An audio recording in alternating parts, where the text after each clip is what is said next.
The Bible compares the hard times in life to the wilderness, and so many of the heroes of faith have gone through a wilderness season. The first time it's mentioned is in Genesis chapter 28, and Jacob is forced to flee his home because his brother Esau is angered with him and planning to kill him. And he's going up north to get a wife from a city where his relatives live. And so he's journeying through the wilderness, and he's laying down one night, and it said that there was a rock at his head. So he's completely unprotected. He's vulnerable in the wilderness, no tent, no shelter. He's putting a giant rock at his head so some animal can't come and attack the back of his head while he's asleep. So what God is showing you here is like the people in the scriptures that he worked through mightily went through vulnerable times. God knows what it's like when you're going through vulnerable times and you're scared and you're alone and you don't know what to do. And God appeared that night to Jacob, and it said that Jacob had a dream, and in his dream, he saw a ladder with angels ascending and descending, and God stood at the top of the ladder and said, Jacob, I will give you this land, and I will be with you wherever you go, and I will bring you back to this land before I will give it to you. And Jacob woke up and anointed the pillar, set it up, marked the spot, and said, this is the house of God, and then went on his way. Now later, he eventually came back to that spot because it was special. And so what God did here was God showed Jacob a dream. God showed him that he is with you. God showing that even in the worst seasons, even in the seasons where life doesn't make sense and you're on the run, so to speak, and your life is hard, God is showing up. He's appearing in his power. And he says, I'm going to be with you through your hard times, through the challenges, through the pain. I'm with you wherever you go. And I will bring you back to this land, or I will bring you the promise. I will bring you the promise that I've given. And it said that when Jacob woke up, because when you have a dream, you can't control your dreams. So when Jacob woke up, he couldn't control the dream. This was God giving him this dream. But when he woke up, it said that he anointed the pillar with oil, which was a sign of faith. He set the pillar up. He set the rock up as a pillar to mark the spot. And he named it, meaning that he's remembering this spot. So what God is showing us is that whenever he gives us a promise, whenever he gives us a manifestation, we have to be faithful to mark that as something sacred, mark that as something special, not disregard what God's telling us, because life will come and get after you and try to get you to disregard, right? Life is so hard that it's easy to forget because life is designed to make you forget. But Jacob is saying, I'm not going to forget this spot. I will come back to God. I will come back to where the manifestation happened. I will keep reminding myself of the promise that God will be with me no matter where I go. And so it was a step of faith. And so when the wilderness that you're in, the bad times of life, the hardships that you go through are where God appears. Because God didn't appear to Jacob while he was in the promised land. God didn't appear to Jacob until he was in the wilderness. There are many times when God will appear to you during the hard times. And so we've got to live expecting God to appear. And the problem with the wilderness, the problem with going through hard times is that in the hard times you don't expect God to appear because you're so busy dealing with the hard times, just getting through the day, that it wars against your expectation. But God's saying, I want you to live expectantly, expectant of the supernatural by faith. And knowing, and when Jacob was going to keep on his way, he was to expect that God would be with him. As we go through our wilderness, we've got to expect God to continually be with us because that's the only way we'll make it through. Without God, it's impossible to survive the wilderness. That's shown time and time again in the scriptures. And you know it. You know that only God can save you out of the situation you're in. And the key to surviving your wilderness, the key to getting through it and getting to the promised land, your promise that God's given you, is to remember what God has told you and to remind yourself when times get hard that God is with me. So what happened in Jacob's story, he went to this city, which was in the border of Syria and Turkey today, and he stayed there for about 20 years. And then it was time for him to come back. So it said that he came back from the wilderness.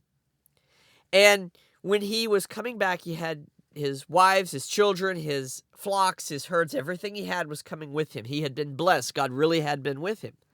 And so as he's coming back, he hears that Esau, his brother, is coming with 400 men. So Jacob immediately thinks, okay, Esau was mad at me 20 years ago, and that's why I had to leave. So now he's going to come back, and he's going to kill me and take all my stuff and kill my family.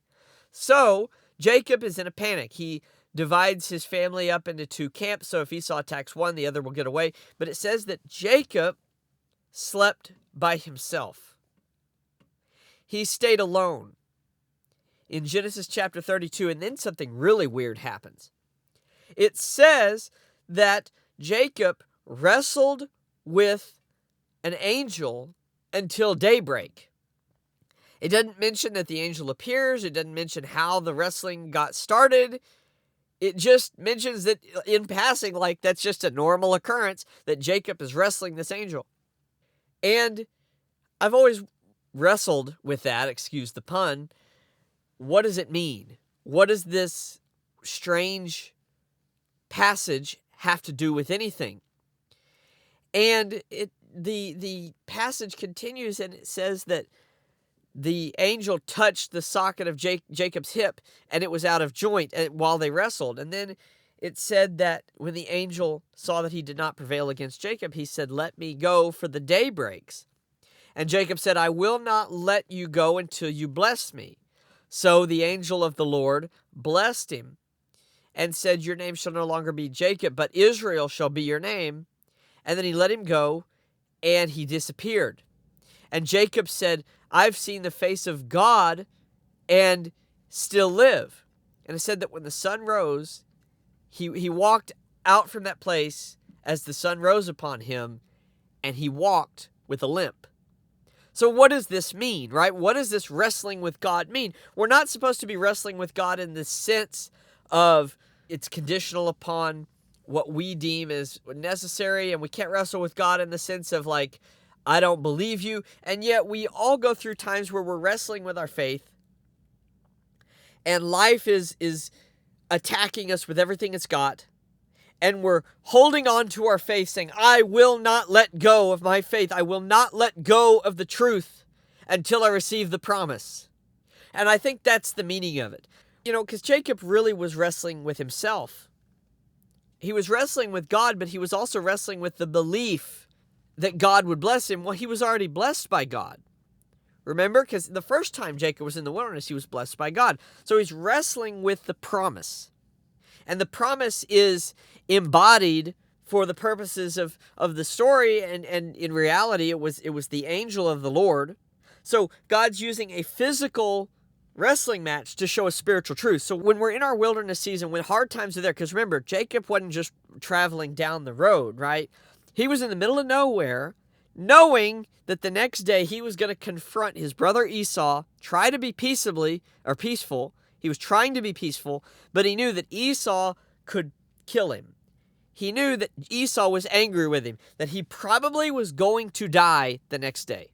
That's a crisis of faith. And if you've ever been in your own crisis, not necessarily saying that you're saying you want to leave Christianity or something like that, but you're in your crisis saying, God, what do I do with the situation I'm in? It looks like I'm going to fail tomorrow.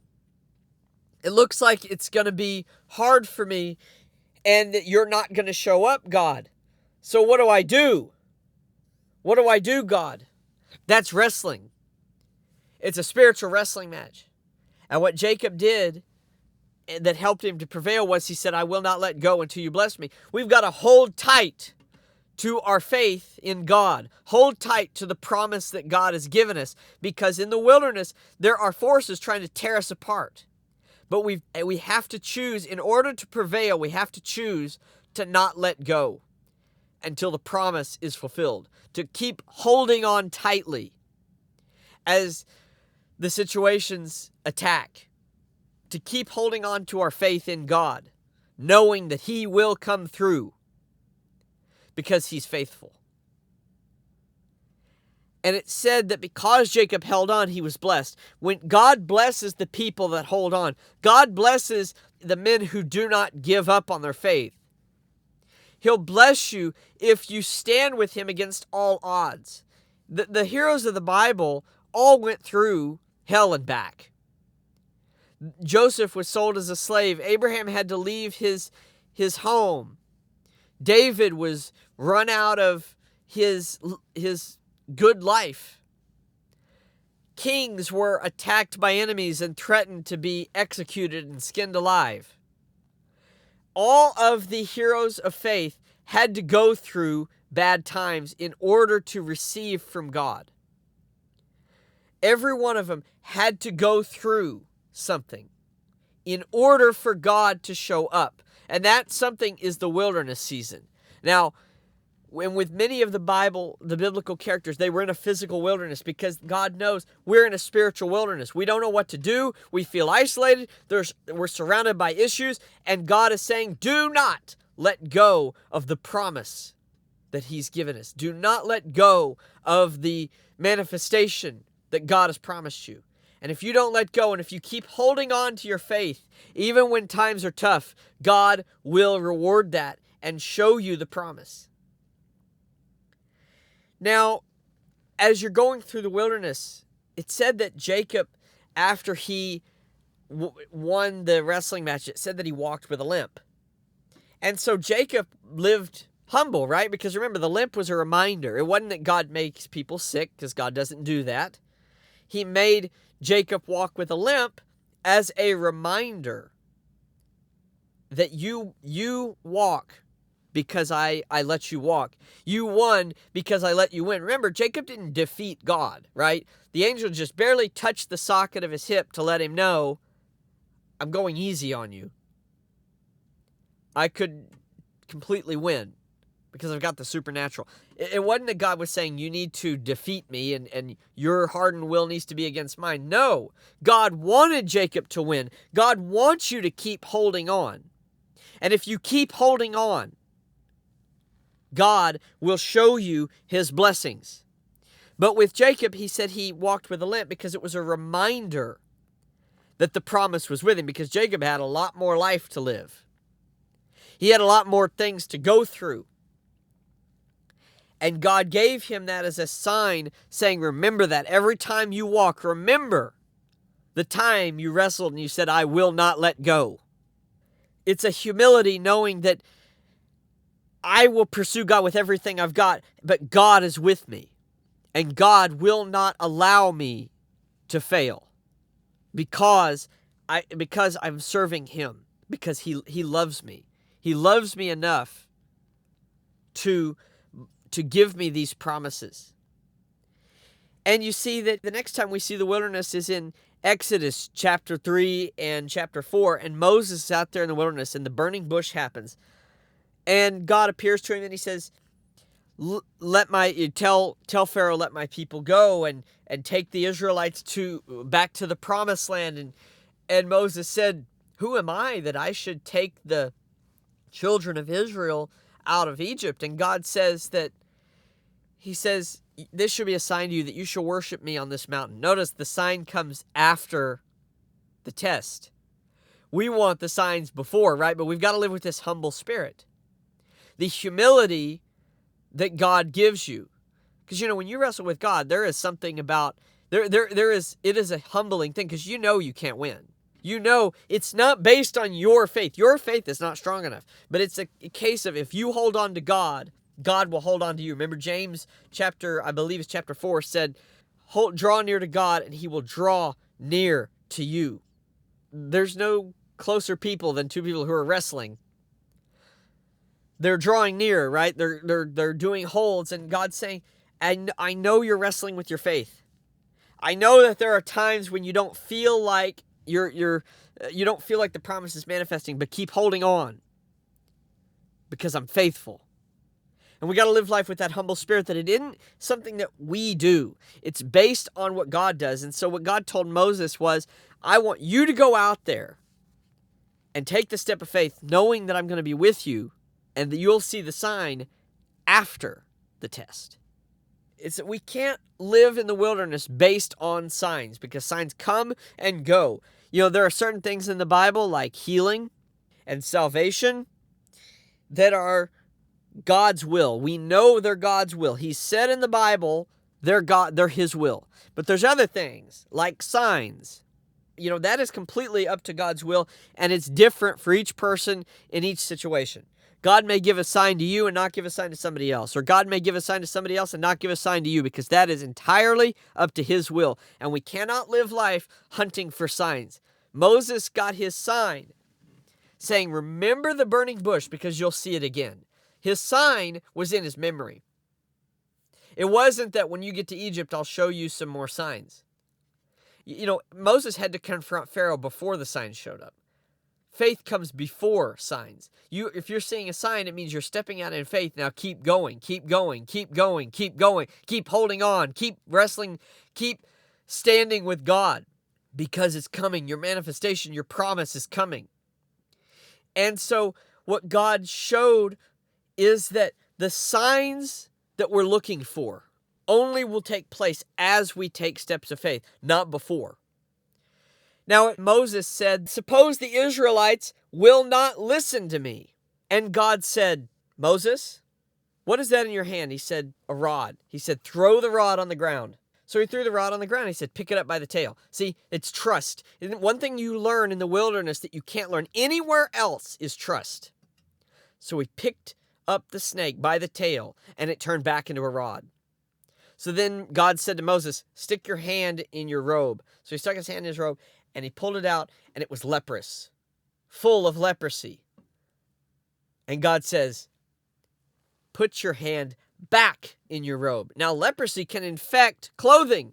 It can jump on you if you wear some clothing that has leprosy in it. Leprosy can jump. It's very contagious. So if Moses puts his hand back in his robe, it could get on his clothes, but it could also get on his chest and kill him. He could have uncontrollable leprosy. But God says, put your hand back in your robe. Sometimes God will ask you to put your hand back in your robe. Sometimes God will ask you to face death, to face an imminent destruction. But God will back you up, because when Moses put his hand in his robe and pulled it out, it was whole, as clean as the other. God promised protection. As you serve God, you can face certain death in the wilderness, because you will. That's the point of the wilderness. You will face certain death. You will face certain destruction, but you know that God is absolutely faithful. And so you can stick your hand back in your robe. You can pick up the snake by the tail, knowing that God will protect you, because you will not let go of your faith, and God will not let go of you. And so it happened that Moses afterwards, he said, but I'm not eloquent. I'm not a good speaker, right? Because in the wilderness, you'll see your own inadequacies. There's no place where you'll see that you're not enough like the wilderness, because there are real challenges. And you see it. You know just how weak you are. No one else may see it. Everyone else may see you as a strong person. Everyone else may see you as the man who's full of faith. But you know, God, I'm getting close to my breaking point. And God told Moses, he said, I will be with your mouth and teach you what you shall say, right? We have the instruction of God. See, remember, it goes back to what God told Jacob. I'll be with you wherever you go. He is with you in your wilderness. God is with you in your wilderness. And that's why you can take a step of faith and speak, knowing that he will give you the message to speak. And then Moses said, please send anyone else besides me. And it said God got angry. Because at the point God shows you that he's with you, now the ball's in your court. You have to choose to believe him or not. And Moses was reacting in fear. But God was mad at him. God was angry. It literally says that. Because God hates unbelief. He hates it. God has the capacity to hate, and he despises unbelief. But he didn't hate Moses. He said, Moses, is not Aaron your brother, the Levite? Can he not speak well? Behold, I am sending him to you, and he will be glad in his heart when he sees you. What God is telling Moses is, I know where you're at. I hate your unbelief, but I love you. And Moses, I'm with you. I will provide for you. I know that you have trouble speaking, so I'll give you a speaker. I know you feel weak, but I will give you the supernatural power to be strong. Even though you feel weak, you will be strong. I know you feel alone, but I will be with you wherever you go. And what Jacob and Moses have in common is that whenever they came out of their wilderness, they were blessed. Jacob, when he came out of the wilderness after dreaming about the ladder, was blessed. When Jacob came home from the wilderness and met Esau, Esau forgave him, and Jacob was blessed. When Moses went to Egypt and commanded Pharaoh to let his people go, Moses was blessed. Blessing is on the other side of your hard times. Blessing is on the other side of your wilderness. So hold on to God. Know that he is faithful to protect you and to help you in your inadequacies, to help you even though you know you don't have enough. He will provide a way for you and bless you if you will hold on to him. So God, I thank you that you've blessed us, even in the time of the wilderness, that you are with us. And that as we hold on to you, you will hold on to us. That you will bless us, even in the wilderness. That you will be faithful as we serve you. You will be with us. You will provide for us in all of our needs. You will protect us from certain destruction. And you will help us in everything that we need because you are faithful. And we know that we can trust you because you have blessings for us on the other side of this wilderness. And you are with us in this time. In Jesus' name, amen. We hope you enjoyed listening to this message today. Please be sure to subscribe for more content. See you next week.